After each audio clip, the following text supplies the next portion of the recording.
Shalom, selamat malam Bapak Ibu, saudara-saudari yang dikasihi Tuhan. Kita bersyukur kepada Tuhan jikalau malam hari ini kita boleh sama-sama ada, kita mau diperlengkapi pengajaran pada malam hari ini. Mari sebelumnya kita mau datang kepada Tuhan, katakan pujian ini sebagai rasa syukur kita kepada Tuhan.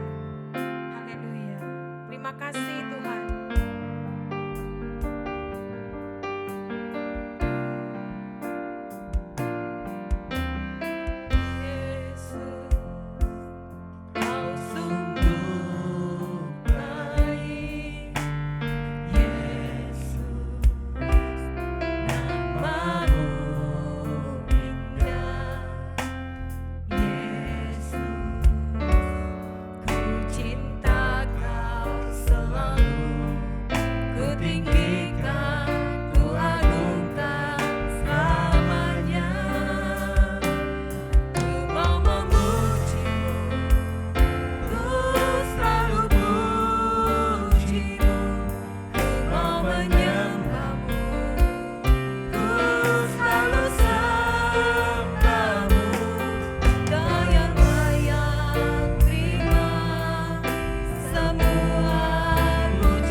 Salam saudara sekalian, kita jumpa lagi. Dan kalau minggu lalu kita belajar tentang kesetiaan, pada hari ini kita belajar kerendahan hati. Jadi kita sudah belajar tentang nilai-nilai. Jadi dalam pelajaran ini kita sudah belajar tentang penundukan diri dan yang lain, dan kita belajar tentang nilai. Nah, nilai ini adalah akibat hubungan saudara dengan Tuhan. Semakin kita naik imanmu, ya kan, kerohanianmu semakin naik, maka saudara nilai ini akan keluar. Nilai ini bukan keluar dengan dibuat-buat. Enggak, kita akan lihat kerendahan hati itu apa itu? Sebetulnya kerendahan hati itu adalah salah satu karakter sifat Allah yang tidak bisa ditiru oleh iblis. Iblis tidak mempunyai sifat rendah hati, tidak pernah. Karena namanya iblis itu artinya lawan Tuhan. Kalau Tuhan itu rendah hati, iblis lawannya apa tadi? Tinggi hati, sombong. Nah, kerendahan hati ini tidak bisa ditiru oleh iblis, tidak bisa. Nah, Yesus sampai memberikan contoh teladan. Dia adalah Tuhan yang maha tinggi, dia mengosongkan dirinya, lalu dia menjadi manusia. Jadi manusia dan menjadi seorang hamba. Dan dia taat dan dia rendah hati sampai dia meninggal. Nah, saudara, itu sudah diberikan contoh oleh Yesus. Nah, kita lihat, sebetulnya Tuhan itu memanggil kita untuk menjadi rendah hati. Jadi saudara, kita mau jadi murid Yesus adalah rendah hati. Maka tadi sudah dikatakan banyak yang dipanggil, sedikit yang dipilih, sedikit yang menjadi pelaku firman. Jadi Tuhan itu bukan memilih-milih, tetapi Tuhan memanggil kita untuk menjadi rendah hati. Nah, kita dituntut satu ini nih. Tuhan memanggil kita untuk menjadi rendah hati. Satu, Tuhan itu menuntut kita untuk hidup rendah hati di hadapannya. Untuk hidup rendah hati di hadapan Tuhan. Kenapa? Ya kan, karena sudah tahu Mazmur 25:9, Tuhan membimbing, mengarahkan orang yang rendah hati. Jadi saudara, orang yang tidak rendah hati tidak bisa diarahkan. Orang yang tinggi hati tidak bisa menjadi pelaku firman, tidak bisa. Tidak bisa. Jadi saudara, coba kita belajar supaya kita menjadi rendah hati. Bisa katakan amin.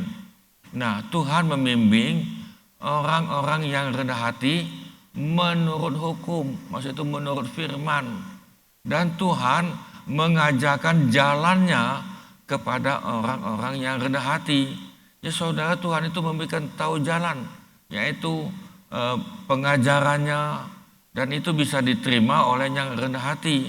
Saudara, kita tidak bisa mengatakan, oh Tuhan itu salah, ya kan, yang benar begini. Bahkan kita ngatur Tuhan, bahkan kita atau mesti menguji dulu omongan Tuhan ini benar apa enggak, ya kan, diuji dulu, ya kan, dibuat pengajian lagi. Bukan, ini adalah orang yang rendah hati. Nah, lalu saudara, yang kedua kita mesti cari.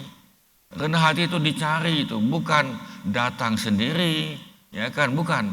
Nah, maka itu sebabnya carilah Tuhan. Siapa yang akan menemukan Tuhan ini nih kalau engkau tidak cari?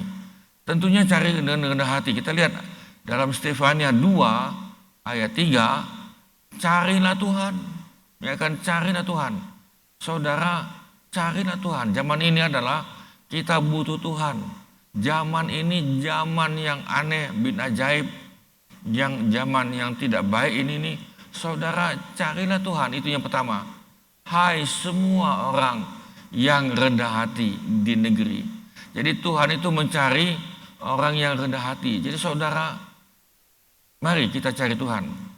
Semua orang yang rendah hati di negeri, yang melakukan hukumnya, yang melakukan perintah Tuhan. Carilah keadilan. Ada 3 cari ini nih. Carilah kerendahan hati. Mungkin kamu akan terlindung pada hari kemurkaan. Saudara, satu hari kelak Tuhan akan menunjukkan murkanya. Nah, murka itu nanti itu dalam 7 tahun masa aniaya. Nah saudara, kita minta dilindungi. Nah, jadi saudara, itu yang kedua adalah saudara perlu cari. Bisa katakan amin. Carilah Tuhan dengan rendah hati. Carilah keadilan dengan rendah hati. Carilah kerendahan hati. Nah saudara sekalian, kemudian dalam Matius 11:29, apa kata Yesus? Mau ikut Yesus? Yesus katakan, pikul aku. Jadi saudara, kalau engkau katakan, yuk kita ikut Yesus, nanti dapat berkat melimpah. Apa kata Yesus? Pikul aku yang kupasang dan belajarlah padaku, karena aku lemah lembut dan rendah hati, dan jiwamu akan mendapat ketenangan. Saudara, kita mau dapat ketenangan, amin. Di zaman-zaman goncang-gancing ini, dunia lagi goncang-gancing, banyak yang stres, banyak yang gila dan sebagainya, saudara. Kita perlu ketenangan jiwa. Ketenangan jiwa ini adalah caranya adalah pikul kuk yang Tuhan berikan. Tahu kuk itu? Kuk itu adalah seperti kayu yang diikatkan kepada kuda atau lembu. Nah, jadi pikul kuk yang Tuhan pasang. Dan kemudian belajarlah padaku. Saudara, kita kalau mau ikut Tuhan, Tuhan pasang kuk. Jadi artinya adalah sangkalah dirimu dan pikul salib. Itu arti tadi. Tidak bisa kita sekendak-kendak perut. Nah, tidak bisa kita mengikuti hawa nafsu kita. Pikul kuk yang kupasang dan belajar padaku. Kunya besar. Karena aku lemah lembut. Karena Yesus lemah lembut dan rendah hati.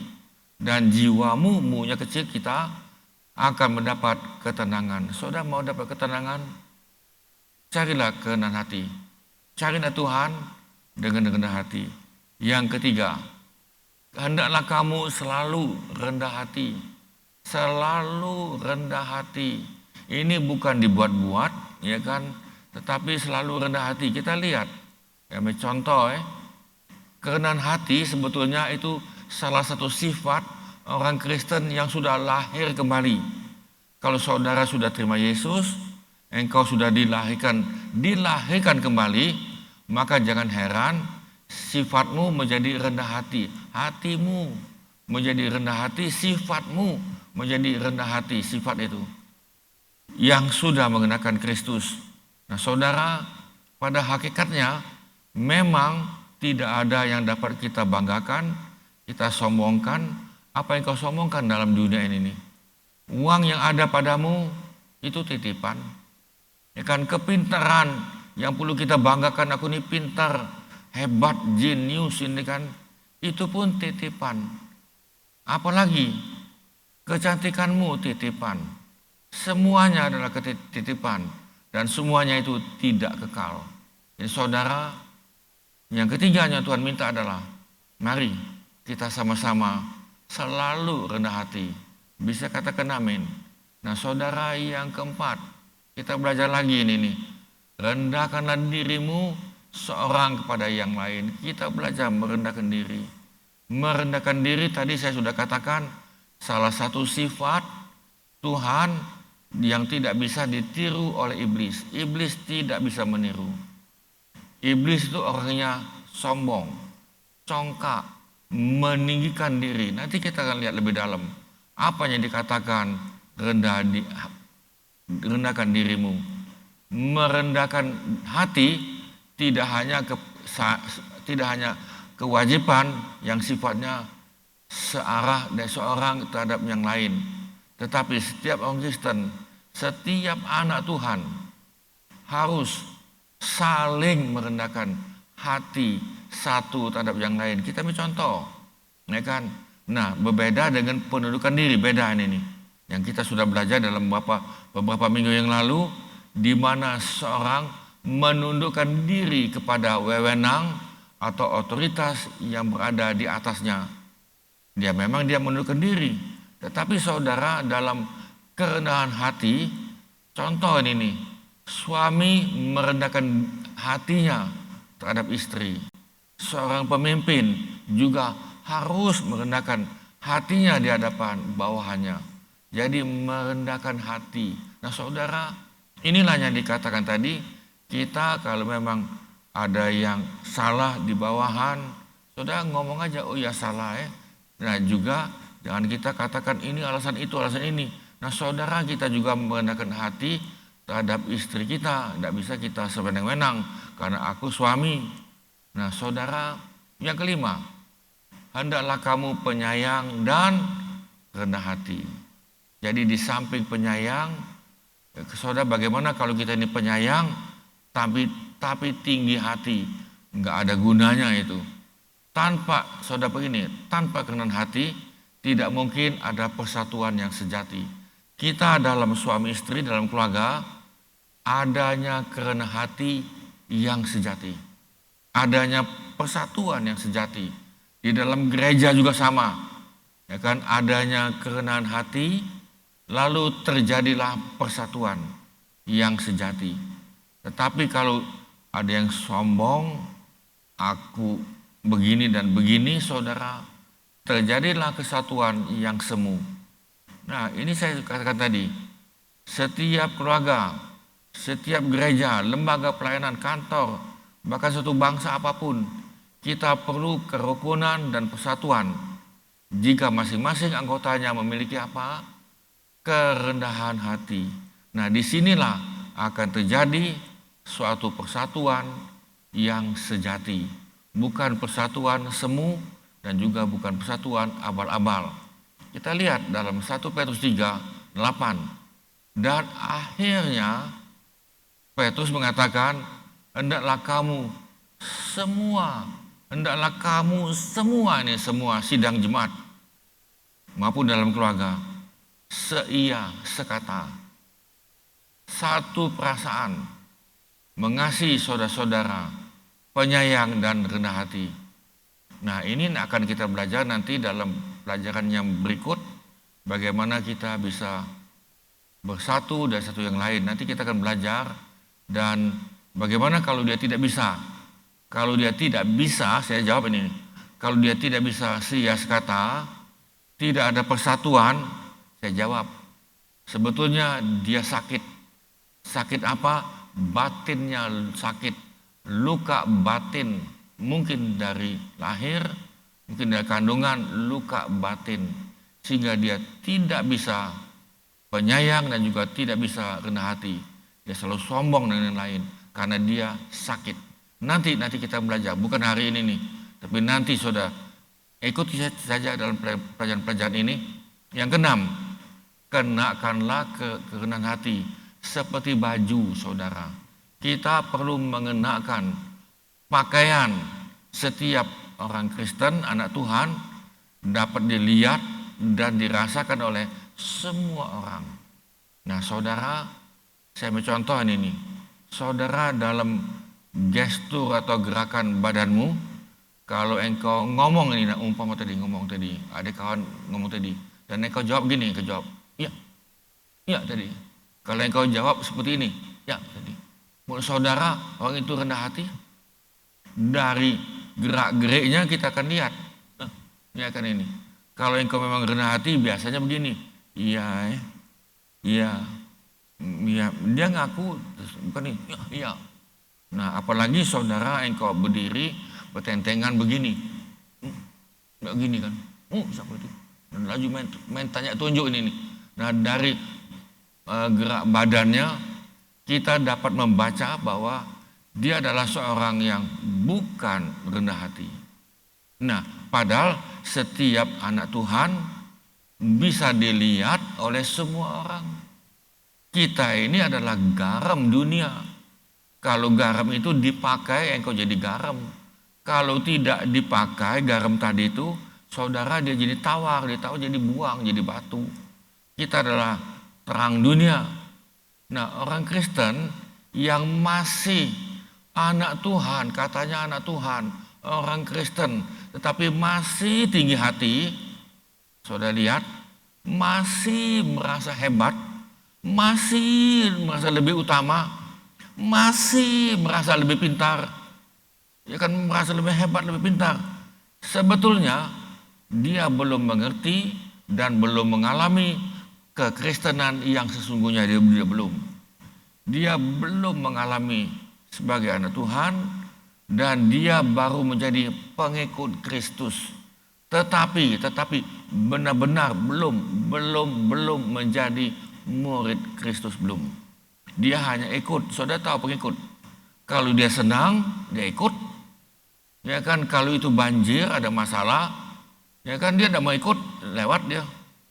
Nah, tetapi kalau engkau murid, apa yang Tuhan lakukan, kita lakukan.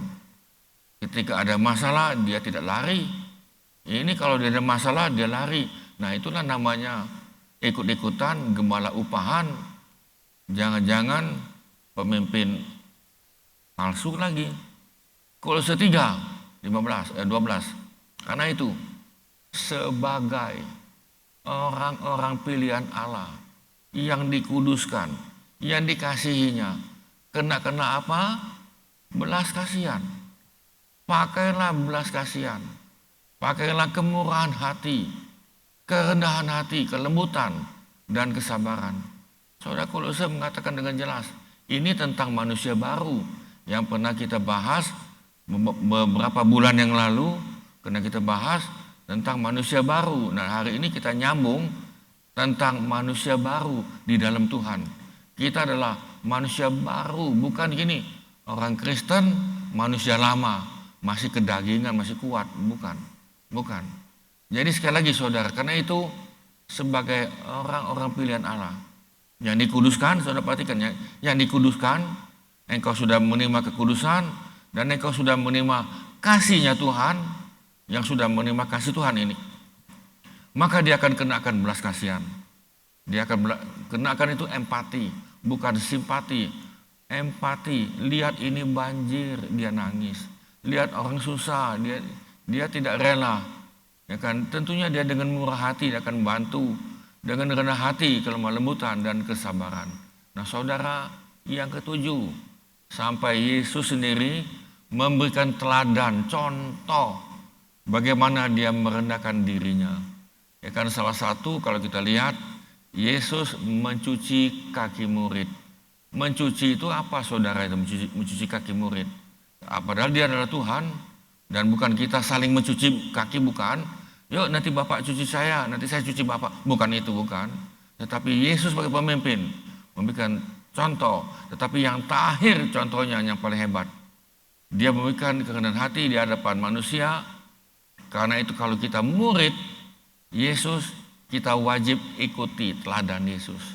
Nah, kita lihat Yesus itu Filipi 2:8, dalam keadaan sebagai manusia, dia telah merendahkan dirinya dan taat sampai mati di kayu salib. Dia sebagai manusia, dia telah merendahkan diri. Maksudnya ini, Tuhan itu adalah Tuhan yang maha kuasa, Tuhan yang maha dahsyat, tetapi dia meninggalkan ketuhanannya dan dia menjadi manusia, dan Yesus telah merendahkan dirinya dan taat sampai mati. Bahkan mati di kayu salib sebagai penjahat kriminal yang wajib dihukum mati dan dihina. Dan dia taat. Nah, saudara, 1 Yohanes 2 ayat 6 dikatakan, barang siapa mengatakan bahwa ia, kalau kita ini ada di dalam Yesus, kalau saudara dan saya mengatakan kita di dalam Yesus, engkau dan saya wajib hidup sama seperti Kristus telah hidup. Engkau wajib hidup sama seperti Kristus telah hidup. Bisa katakan amin? Saudara, ini tidak mudah. Tentunya proses sangkal diri dan pikul salib. Terus setiap hari. Terus ini proses sehingga menghasilkan sifat dan menghasilkan buah. Nah, saudara sekalian, Tuhan memanggil kita. Satu, Tuhan memanggil saudara dan saya. Saudara dituntut untuk hidup dengan rendah hati di hadapan Tuhan. Kalau kita bisa hidup di hadapan Tuhan, engkau pasti bisa hidup rendah hati di hadapan manusia. Nanti kita akan lihat apa dikatakan oleh Madam Teresian. Nanti kita lihat. Yang kedua, saudara, rendah hati itu perlu dicari. Carilah Tuhan. Carilah dengan rendah hati. Itu bukan datang sendiri, tetapi engkau perlu cari. Carilah. Karena dalam hidup kita ini setiap manusia tidak usah dicari. Ada kesombongan, ada keangkuhan, ada roh pemberontakan, tidak mau tunduk. Itu sudah ada dari awal. Karena kita manusia setelah berbuat dosa.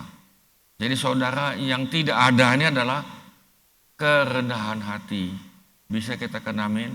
Saudara masih ingat dengan gereja kita? Salah satu nilai gereja kita adalah rendah hati. Cinta Tuhan, rendah hati. Nah saudara, jujur dan rajin, ada 4 nilai. Jadi salah satu nilai gereja kita adalah kerendahan hati. Jadi biarlah dimanapun engkau berada, kalau ditanya, kamu gereja mana? Oh kami gereja ini. Oh ya, itu terkenal itu dengan rendah hati. Jemaat gereja itu terkenal dengan rendah hati. Jangan begini, oh gereja mana? Oh gereja itu. Oh itu terkenal dengan tinggi hati. Gereja sombong itu, ya kan, gereja sombong, gereja mau cari ribut terus, ya kan, tantang ngomong itu dia yang benar. Nah saudara, bukan itu. Yang ketiga, hendaklah kamu selalu, ya kan, dalam keadaan apapun selalu rendah hati, ya kan, dengan keluarga, dengan di gereja, dimanapun, di dalam komunitas, di kantor, supaya terjadi kesatuan, terjadi keharmonisan. Rendahkanlah, keempat, rendahkanlah dirimu. Kita hanya merendahkan dirimu seorang kepada yang lain. Jangan begini, aku kan bos, aku kan pemimpin, ya kan, kamu yang rendahkan diri. Bukan. Yesus bos, Yesus Tuhan Maha Tinggi, dia merendahkan diri sebagai manusia. Kita perlu belajar. Yang kelima, hendaklah kamu penyayang dan rendah hati. Biarlah kita terkenal dengan penyayang dan rendah hati, kemudian kerahkanlah, maksudnya wujudkanlah kerendahan hati. Yang ketujuh, ikutilah teladan rendah hati Tuhan Yesus. Ikuti. Nah, sebagai penutup kita lihat cara-cara mencapai kerendahan hati. Ini dari Mother Teresa yang sudah meninggal. Kita lihat ini cara mencapai kerendahan hati. 1, bicaralah sedikit tentang dirimu, sedikit. Jangan tentang aku bisa begini, aku bisa begini, tapi sedikit. Bicaralah sedikit mungkin tentang diri sendiri. Yang kedua, uruslah persoalan-persoalan pribadi. Uruslah persoalan engkau sendiri. Yang ketiga, hindari rasa ingin tahu, ya kan. Ini yang ketiga nih. Kalau engkau tahu, mau tahu ini, mau tahu itu, mau tahu ini, nah itu bukan rendah hati. Yang keempat, janganlah mencampuri urusan orang lain. Ini urusan gereja, ya urusan gereja. Urusan rumah tangga orang, ya sudah. Jangan mencampuri urusan orang lain. Lalu dikatakan lagi, terimalah pertentangan. Kalau ada yang menentang saudara, terimalah dengan gembira. Ya kan, terimalah dengan gembira, bukan ngotot. Aku ini nih punya pengalaman, aku punya pendidikan yang hebat. Jangan memusatkan perhatian kepada kesalahan orang lain, jangan. Ya kan, nah kamu salah ini kan. Ya kan, semua kita salah, tapi jangan memusatkan perhatian kepada kesalahan orang lain. Dan kau ngomong lagi pada yang lain. Nah terimalah kalau ada hinaan atau caci maki itu, ya terima aja. Seperti Yesus dicaci maki, dia tidak balas dengan caci maki. Ketika dia dihina, diejek, diolok, dia tidak membalas dengan ejekan. Dia tidak balas. Terimalah perasaan tidak diperhatikan. Kalau engkau tidak diperhatikan, ya terima saja. Mungkin engkau dilupakan dan engkau dipandang rendah, mengalah terhadap kehendak orang lain. Terimalah celaan, walaupun Anda tidak layak menerimanya. Engkau dicela, engkau diejek, seperti Yesus tidak layak menerima, ya sudah terima saja. Bersikap sopan dan peka, sekalipun seorang memancing amarah Anda, engkau dijebak itu. Janganlah mencoba agar dikagumi dan dicintai. Saudara, belajar seperti Yesus, tapi kalau iblis pengen dikagumi, pengen disembah, pengen dicintai, pengen dipuja. bersikap mengalah dalam perbedaan pendapat, walaupun Anda benar. Saudara, yang terakhir adalah pilihlah selalu yang tersulit. Mengenai diri sendiri membuat kita berlutut dengan rendah hati. Kita berdoa, Tuhan, terus terang Tuhan, untuk merendahkan diri kami, hati kami, itu tidak mudah. Tetapi kalau kami cerita, kalau kami mengajari, itu gampang. Apalagi kami memberikan kuliah lagi dan pengajaran lagi, itu gampang. Hanya mulut yang ngomong ya Tuhan. Tetapi Tuhan, kami tahu, kami sadar bahwa kerendahan hati ini tidak mudah. Tetapi Tuhan, kami tahu ini adalah sebuah proses, dan biarlah kami mau diproses terus untuk merendahkan hati kami. Karena kami dari lahir, sejak lahir, kami sudah punya benih kesombongan. Sejak lahir kami sudah punya benih untuk melawan. Kami sudah punya benih keangkuhan karena dosa daripada nenek moyang kami. Warisan kutukan nenek moyang. Tapi Tuhan, kalau kami, barang siapa di dalam Yesus, barang siapa di dalam Yesus, kalau kami di dalam Yesus, maka yang lama sudah berlalu, yang baru sedang terjadi. Maka Tuhan, terjadilah atribut atau sifatnya Tuhan pada kami. Salah satu adalah kerendahan hati kami. Kami mau belajar terus Tuhan. Roh Kudus, mampukan kami untuk kami terus merendahkan hati kami. Saudara sekalian, biarlah kita semuanya mau menerima Roh Kudus untuk kami merendahkan diri kami.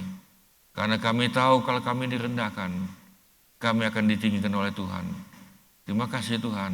Kami, saudara, saya mau berdoa bagi saudara yang membutuhkan untuk hidup dalam kerendahan hati. Kita butuh, engkau yang butuh. Mari kita sama-sama untuk berdoa. Dan engkau terima dengan iman. Tuhan, kami yang ingin hidup dalam kerendahan hati, biarlah kami menerima kerendahan hati seperti Tuhan. Hidup kami mau cari Tuhan. Dan hidup kami mau dipimpin oleh Tuhan. Hidup kami mau diajari oleh Tuhan dengan rendah hati. Karena kami tahu kok yang Tuhan pasangkan pada kami itu enak, ringan, dan dengan sentosa kami akan mendapatkan damai sejahtera daripada Tuhan. Terima kasih Tuhan, biar kami memasang kuk untuk rendah hati, di mana kami mengalami ketenangan demi ketenangan dalam hidup ini. Terima kasih Tuhan, terima kasih. Terima kasih Tuhan, memberkati kami yang sudah dengar, memberkati kami yang sudah mau diubah oleh Tuhan. Roh Kudus, ubah kami, hidupkan firman Tuhan, supaya kami menjadi pelaku firman Tuhan, sehingga kami boleh memperbarui sikap hidup kami setiap hari, setiap saat.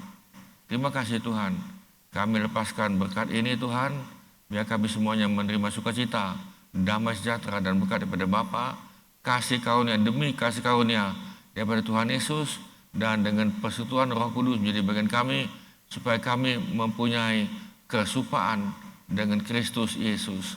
Di dalam nama Tuhan Yesus kami mohonkan dan kami lepaskan.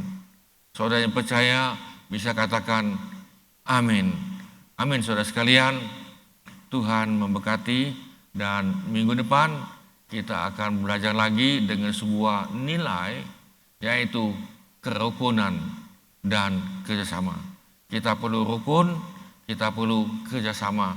Jangan rukun tetapi tidak bisa kerjasama. Aku rukun sama si A tetapi tidak bisa kerjasama, bukan. Tapi kita belajar, kita rukun dan kerjasama minggu depan. Tuhan memberkati, sampai jumpa lagi. Amin. Bapak Ibu, saudara-saudari yang sudah mengikuti Maranatha Bible Study pada malam hari ini, biarlah kita boleh lakukan di dalam setiap kehidupan kita dan kita bagikan kepada banyak orang. Mari kita mau datang kepada Tuhan, katakan pujian ini.